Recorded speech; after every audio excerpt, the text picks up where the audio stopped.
இந்தியாவிலே சென்னையில் தாம்பரம் என்ற பகுதியில் கோபிநாதன் என்கின்ற ஒரு நபர் 25 வயது நபர் அவர் என்ன செய்தார் என்று சொன்னால் வரன் தேடுகின்ற அனைத்து செயலிகள் ஆப்ஸ்லையும் தன்னுடைய பயோடேட்டாவை கொடுத்து வச்சிருக்கிறார். அதுல தான் ஒரு சினிமா பிரபலம், தயாரிப்பாளர், எஸ்டேட் எல்லாம் வச்சிருக்கிற முதலாளியா இருக்கிறேன், செல்வந்தனா இருக்கிறேன் அப்படி எல்லாம் சொல்லி தன்னை பெட்டி கிரியேட் பண்ணி ஒரு பயோடேட்டாவை எல்லா செயலிகளிலேயும் போட்டிருக்கார்.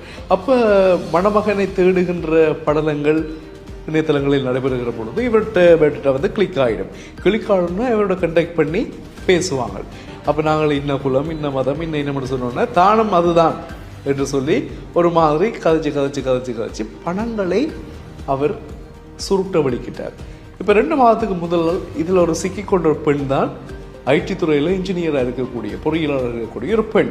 அடுத்த அதிர்ச்சி காத்திருந்தது என்னன்னு சொன்னால் அதில் பல பெண்களுடைய அந்தரங்க படங்கள் எல்லாம் அவர் வச்சிருந்திருக்கிறார். இப்போ அதை காட்டி அந்த குறிப்பிட்ட பெண்களிடம் பணங்களை பறித்து கொண்டிருக்கிற நடவடிக்கையில் இவர் ஈடுபடுறாரா இல்லையா என்ற விஷயங்களையும் இப்போ சென்னையில் போலீஸ் தீவிரமாக தேடவழிக்கிட்டு இருக்கிறார்கள். இந்த செய்தியை முழுமையாக அறிந்து கொள்ளவும், இணைய செய்திகளை அறிந்து கொள்ளவும் எங்கள் சேனலை சப்ஸ்கிரைப் பண்ணுங்க. உள்ள வாங்க.